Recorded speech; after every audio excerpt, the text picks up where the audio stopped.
আমি আর ২ মাস বাঁচতে পারবো, এমত অবস্থায় আল্লাহ কি আমার তওবা কবুল করবেন? আমি সোনার ৩ রতি কানের দুল পেয়েছি, এটা কার জানি না, আমি এটা ব্যবহার করলে কি গুনাহ হবে?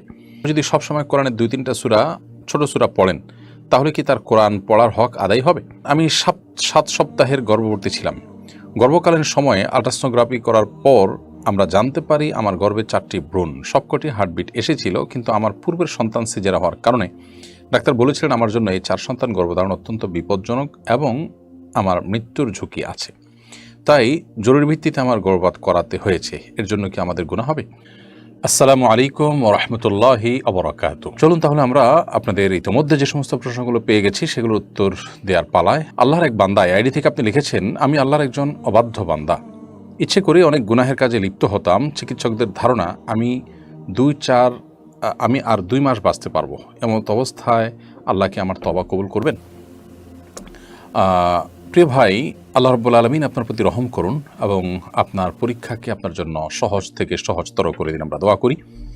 আর চিকিৎসকরা আপনার ব্যাপারে যে প্রেডিকশন দিয়েছেন যে আপনি আর ২ মাস হয়তো বাঁচবেন, এর কারণে আমি মনে করি আপনি আল্লাহ তাআলার শুকরিয়া আদায় করা উচিত, এই জন্য যে আপনি এই সুযোগে নিজেকে শুধরাবার সুযোগ আপনি পাচ্ছেন।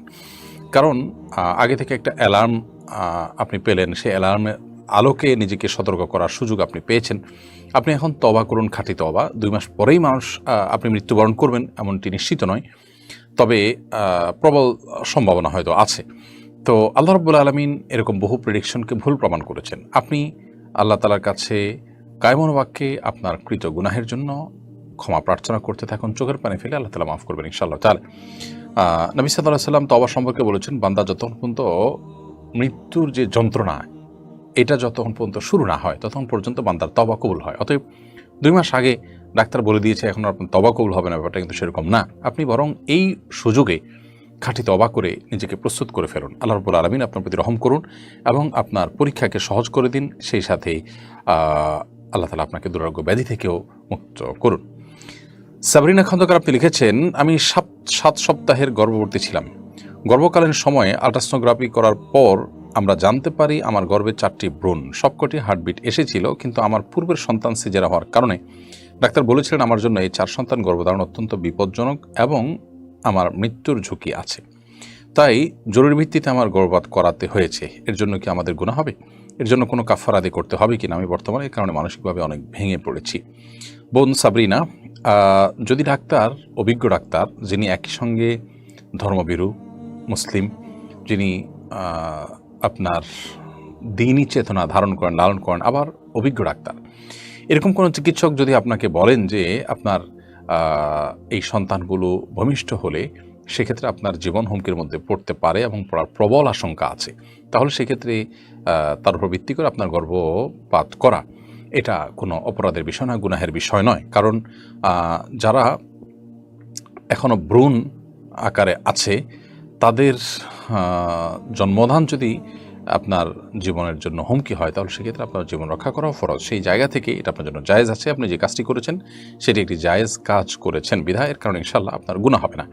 তারপরও আমরা তো এমনিতে আল্লাহ তাআলার কাছে কত গুনাহ করি, আমাদের বুঝের ভুল, আমাদের নিয়তের ভুল, যার কারণে আল্লাহ তাআলার কাছে আমাদের সাধারণ তওবা অব্যাহত রাখা উচিত। সুমাইয়া সুলতানাকে আপনি লিখেছেন, আমি সোনার ৩ রতি কানের দুল পেয়েছি, এটা কার জানি না, আমি এটা ব্যবহার করলে কি গুনাহ হবে? বোন শামীমা, আপনার প্রশ্ন উত্তর হলো যে স্বর্ণের যে দুল আপনি পেয়েছেন, এই দুল এর মালিক খুঁজে বের করার জন্য আপনি আপ্রাণ চেষ্টা অব্যাহত রাখতে হবে এবং যতভাবে প্রচারণা চালানো যায়, যেখানে পেয়েছেন সেই জায়গার আশেপাশে যেখানে যেখানে প্রচারণা চালালে এটার সম্ভাব্য মালিককে খুঁজে বের করার সম্ভাবনা জোরালো হবে, সেই জায়গাগুলোতে সেইভাবে আপনি অব্যাহত গতিতে ঘোষণা দিতে থাকবেন এবং মালিককে খুঁজে বের করার জন্য আপনি চেষ্টা করবেন। যদি এরপরও মালিককে পাওয়ার সম্ভাবনা একেবারে ক্ষীণ হয়ে যায় আর পাওয়ার কোনো সুযোগ না থাকে, দীর্ঘদিন পর্যন্ত আপনি বিভিন্ন জায়গায় নোটিশ করেছেন, ঘোষণা দিয়েছেন, কাগজ টাঙিয়েছেন, তারপরও তাকে পাওয়া যায়নি বা যাওয়ার আর সম্ভাবনা নেই, তাহলে সেক্ষেত্রে এটি কোনো গরিব দুঃখীকে দান করে দেবেন মালিকের তরফ থেকে। আর যদি আপনি নিজে গরিব হন তাহলে সেক্ষেত্রে আপনি ব্যবহার করতে পারবেন। SM শাহীন আপনি লিখেছেন, কেউ যদি সবসময় কোরআনের ২-৩টা সূরা, ছোট সূরা পড়েন, তাহলে কি তার কোরআন পড়ার হক আদায় হবে?